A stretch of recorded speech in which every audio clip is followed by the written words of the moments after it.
সম্মানিত ভিউয়ার্স, আসসালামু আলাইকুম। আশা করি আপনারা সকলে ভালো আছেন। গত টিউটোরিয়ালগুলোতে আমি এমএস ওয়ার্ড এর ফাইল এবং হোম মেনু এই দুটি বিষয় নিয়ে আলোচনা করেছি। আজ আমরা ইনসার্ট মেনুর প্রথম দুটি বিষয় নিয়ে আলোচনা করব। একটি হচ্ছে পেজ এবং আরেকটি হচ্ছে টেবিল। তো এই পেজের বিভিন্ন ধরনের পেজ নেওয়া যায় এবং আমরা এখান থেকে পেজ থেকে কিন্তু কভার পেজ নিতে পারি। অর্থাৎ এখানে যখন আমরা ক্লিক করব তখন দেখব যে বিভিন্ন ডিজাইনের যে কভার পেজ পাওয়া যায় সেই কভার পেজ কিন্তু এখান থেকে আমরা পাবো। এই কভার পেজ নিয়ে আমরা কাজ করতে পারি, অথবা এখানে নিচে মোর কভার পেজে ক্লিক করলে আরো কভার পেজ পাওয়া যাবে। এগুলো যদি আমার পছন্দ না হয় আমি কিন্তু এখানে দেখেন লেখা আছে রিমুভ কভার পেজ, যেটা পছন্দ হবে না সেটা বাদ দিয়ে দিব। আর বাকি যেগুলো থাকে এগুলো কিন্তু নিয়ে আমরা কাজ করতে পারি। এরপর আছে ব্ল্যাঙ্ক পেজ। ব্ল্যাঙ্ক পেজ মানে নতুন সম্পূর্ণ একটি নতুন সাদা পেজ কিন্তু পাওয়া যাবে। আমার কাজ করতে করতে ব্ল্যাঙ্ক পেজের প্রয়োজন, এখানে ক্লিক করব, ব্ল্যাঙ্ক পেজ মাঝখানে তৈরি হয়ে যাবে, কার্সর যেখানে থাকবে তারপরে। এরপর পেজ ব্রেক, অর্থাৎ একটি পেজের মধ্যে যদি আমার ব্রেকের প্রয়োজন হয় তাহলে কিন্তু আমরা এখানে কার্সর রাখলাম, রাখার পর এখানে যদি আমি ব্রেককে করি এই লেখাগুলো কিন্তু এখানে মাঝখানে ওই যে এখানে কার্সর রাখছি তার উপরের অংশ থেকে গেছে এবং এরপরে কিন্তু ব্রেক হয়ে পরের লাইন পরের ঘরে চলে গেছে। এই অংশটুকু কিন্তু ব্রেক দিয়েছে, অর্থাৎ এখানে আমি নতুন আরো কিছু ডকুমেন্টস লিখতে পারি। এরপর আমরা যেটা দেখব সেটা হচ্ছে টেবিল নিয়ে আলোচনা করব। তাহলে আমার এখানে টেবিলের দরকার। টেবিল আনার জন্য প্রথমে আমাকে যেতে হবে ইনসার্ট, ইনসার্ট থেকে টেবিল। টেবিল থেকে এখানে আমি 10টা কলাম এবং 8টা সারির টেবিল এখানে দেখানো হয়েছে। যদি আমার আরো বেশি প্রয়োজন হয় তাহলে আমি এখানে ইনসার্ট টেবিলে ক্লিক করে এখানে আমি লিখে দিতে পারবো কতটা কলাম নিব এবং কতটা সারি নিব। সেই অনুযায়ী কিন্তু এখানে লিখে দিব, তাহলেই হয়ে যাবে। লিখে দিয়ে ওকে করলেই এই টেবিলটা কিন্তু আমার এখানে ভিজিবল হবে। এই টেবিল ভিজিবল হওয়ার পর আরো অসংখ্য কাজ আছে। অনেক সময় দেখা যায় যে এই দুটি টেবিলের মাঝখানের অংশটুকু, দুটা রেখাকে মাঝখানে রেখা বাদ দিতে হবে, দাগটা বাদ দিতে হবে।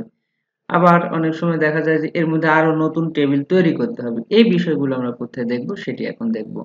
তাহলে সেটি দেখার জন্য প্রথমে যখন টেবিল আসবে, আসার পর আমার এইরকম অবস্থায় থাকার পর ইনসার্টে গেল, টেবিল নিয়ে আসলাম, সব সেরকম অংশ আছে। এখানে ওই কাজগুলো করার জন্য আমাকে প্রথমে এই যে ইনসার্ট টেবিল সিলেক্ট করতে হবে। সিলেক্ট করলে আমি এখানে একটা দেখতে পাবো,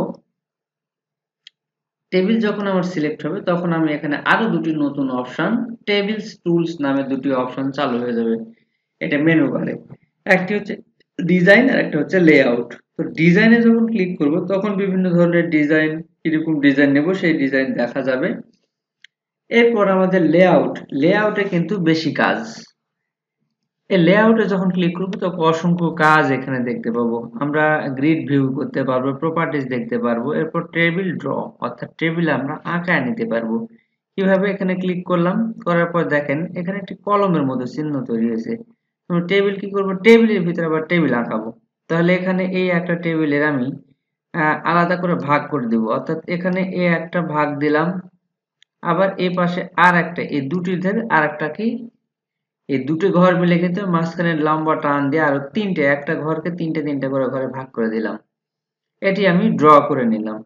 এরপর কি আমি ড্র করা যদি অতিরিক্ত হয়ে যায় মুছতেও পারবো, অর্থাৎ যে কোনো টেবিলকে আমি মুছতে পারবো। ইরেজার, যে এখানে অপশন আছে ড্র অপশনে, ইরেজার, ইরেজারে ক্লিক করে এইভাবে টান দিব যখন, তখন কিন্তু এটা মুছে যাবে। দেখেন এটি অলরেডি কিন্তু টান দিচ্ছে আর মুছে যাচ্ছে।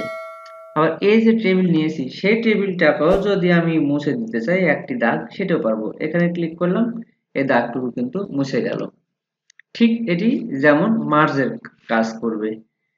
এরপর আমার যদি কখনো প্রয়োজন হয় যে কোনো টেবিলের অংশগুলো ডিলিট করব, তো ডিলিট করতে পারি কি, একটা সেল ডিলিট করা যাবে, অর্থাৎ এই যে সারি এবং কলাম মিলে যেটা তৈরি হয়েছে এটাকে বলা হয় সেল। সেল ডিলিট করতে পারবো, কলাম ডিলিট করতে পারবো, রো ডিলিট করতে পারবো, পুরো টেবিলটা কিন্তু ডিলিট করা যাবে ডিলিট অপশন থেকে। এরপর আমরা ইনসার্ট করতে পারবো, অর্থাৎ টেবিল ইনসার্ট, টেবিলে আর একটা লাইন বা কলাম বা সারি যা কিছু লাগুক না কেন আমরা কিন্তু ইনসার্ট করতে পারবো। সেজন্য কি করতে হবে, প্রথমে কলাম বা সারিকে সিলেক্ট করতে হবে। করার পর এই লেআউটে থাকা অবস্থায় এই যে ইনসার্ট অ্যাবভ, তার মানে এটার উপরে আমার একটা সারি চলে আসবে। আর যদি বলি ইনসার্ট বিলো, তার নিচে আর একটা সারি চলে আসবে। যদি আমি কলাম সিলেক্ট করে নিই, এই কলাম সিলেক্ট করে নেওয়ার পর ইনসার্ট লেফট, লেফটে যদি একটা কলাম চাই তাহলে এখানে ক্লিক করব, লেফটেরটা ক্লিক করব, রাইটে কলাম চাইলে রাইটে ক্লিক করব, তাহলে কিন্তু আমার এটা লেখা পেয়ে যাব। অনেক সময় আমাদের মার্জ করতে হয়, তো মার্জ করার জন্য আমরা ইরেজার দিয়েও মার্জ করতে পারি অথবা সরাসরি মার্জ লিখে আছে সেই অপশন দিয়ে করতে পারি। সেটা রুটিন করার সময় দেখা যাচ্ছে মাঝখানে আমার মার্জ করার প্রয়োজন হয়, অর্থাৎ টিপিনের যে অংশটুকু থাকে সেখানে কিন্তু আমরা এখানে কি করি, মার্জ করে একটা টিপিনের পরে একটা টান লিখি। তাহলে এর জন্য পুরোটা সিলেক্ট করতে হবে, যতটুকু মার্জ করব সিলেক্ট করে লেআউট থাকা অবস্থায় এখানে দেখব মার্জ সেল, তাহলে এখানে মার্জে ক্লিক করলে দেখেন সবগুলো কিন্তু চলে গেছে, এই পুরো অংশটুকু কিন্তু ফাঁকা হয়ে গেছে, মার্জ হয়ে গেছে। এরপর আরেকটি অংশ আছে আমার, এখানে মাউস কার্সর রাখলাম, রাখার পর স্প্লিট সেল, স্প্লিট আবার কি, স্প্লিট করলে ওই একটা সেলের মধ্যে যদি আমি আরো সেল তৈরি করতে চাই, মানে আরো ঘর তৈরি করতে চাই, সেটার কাজ কিন্তু স্প্লিট এর মাধ্যমে করা হয়। এখন দেখেন এখানে তিনটে তিনটে নিয়েছি, ওকে করে দিলাম। এই যে একটা ঘরের মধ্যে দেখেন আবার কিন্তু তিনটে তিনটে করে ঘর তৈরি হয়ে গেছে। এরকম যদি প্রয়োজন হয় সেটা আমরা স্প্লিটের মাধ্যমে করতে পারি, এবং একটা টেবিলকেও কিন্তু স্প্লিট করে এটি কি করতে পারি, আউট করে দিতে পারি।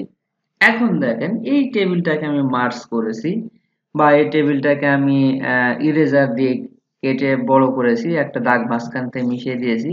তো এখানে আমি কোনো কিছু একটা লিখলাম, এই লেখাটা আমার উপরে বাম সাইডে আছে, এটাকে আমি যদি মাঝখানে নিতে চাই তাহলে এই লেআউটে থাকা অবস্থায় ডান পাশে দেখবেন এখানে এই ৯টা অপশন আছে। এই লেখাটা আমি কোথায় নিতে চাই এই ৯টা অপশন কিন্তু সিলেক্ট তা বোঝায়। আমি এই লেখাটা যদি এই নিচে এই ডান কোনায় নিতে চাই তাহলে আমাকে স্পেস দিয়ে দিয়ে নিয়ে আসতে হবে, না তার দরকার নাই। কি করব, এটা সিলেক্ট করব, করার পর এই লেআউটে থাকা অবস্থায় যে অ্যালাইনমেন্টে যাব, যাওয়ার পর এই যে নিচের কর্নারে যখন ক্লিক করব লেখাটা কিন্তু নিচের কর্নারে চলে আসলো, মাঝখানে ক্লিক করলে নিচে মাঝখানে আসবে, এরপর যদি বামে নিচের ক্লিক করি তাহলে বামে চলে আসলো, এরপর মিডিলে আছে, মিডিলে ক্লিক করলে মাঝখানে যাবে বামে, আর এবার সবার মাঝখানে ক্লিক করলে মাঝখানে থাকবে, আবার রাইটে ক্লিক করলে মাঝখানে রাইটে গেল। এইভাবে কিন্তু আমরা একটি লেখাকে এভাবে বিভিন্ন জায়গায় কিন্তু একটা ঘরের মধ্যে নিতে পারি। কোথায় থেকে, এটি নেওয়ার জন্য টেবিলের ভিতর লেখাটা সিলেক্ট করব, সিলেক্ট করার পর এই মেনু বারের যে রিবন থাকে এই রিবনের লেআউট রিবনে যাব, যাওয়ার পর আমরা এই যে অ্যালাইনমেন্ট থেকে এটি কিন্তু কম বেশি করতে পারি। ইচ্ছে মতো এটি কিন্তু আমি যে কোনো যে জায়গাটা প্রয়োজন হবে সেই জায়গায় কিন্তু আমরা এই লেখাটাকে নিতে পারি। তো আজ এ পর্যন্ত, সামনের টিউটোরিয়াল আমরা এই ইনসার্ট মেনুর আন্ডারে যে বাকি ইলাস্ট্রেশন আছে অর্থাৎ ছবি কিভাবে আনতে হবে, শেপ কিভাবে তৈরি করতে হবে এই বিষয়টি দেখার চেষ্টা করব। সেই পর্যন্ত ভালো থাকবেন, সুস্থ থাকবেন, আল্লাহ হাফেজ।